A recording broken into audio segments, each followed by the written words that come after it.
Hey folks, Patrick here with Skid Pro, and today we are going to go over the backhoe assembly when it is shipped to you. First off, your backhoe is going to come crated. You're going to have to cut through the crate to get to the backhoe.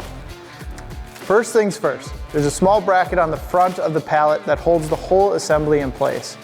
We're going to remove that bracket. To do that, you're going to need a 7/16 inch wrench and a corresponding socket. Next step is we are going to attach it to the skid loader and get it up off the pallet. Next step, we're going to remove the pin on the top.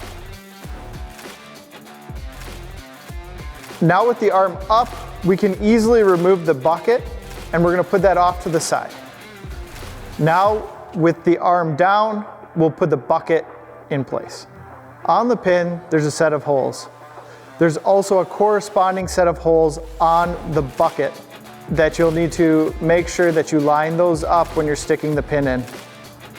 It's now time to insert the pins into the bucket. Note that there is tape for shipping purposes on both of the pins. You're going to want to remove that before you start this process. Also note that there are holes on one side of the pin. They only go in one direction, so make sure to line those holes up before you slide it into place. A couple of tips if you're having troubles getting the pin aligned. First, a little WD-40 goes a long ways to make it move smoothly. Second, if you take a black Sharpie and you just make a line on the end from one side of the hole to the other, you'll be able to align it up much easier when it comes to that time.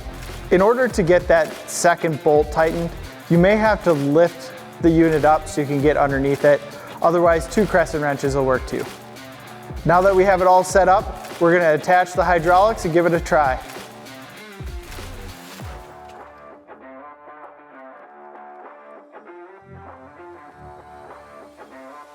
So there you have it. If you have any other questions about how to assemble or just questions in general about your backhoe, give your product guru a call or visit us at skidpro.com.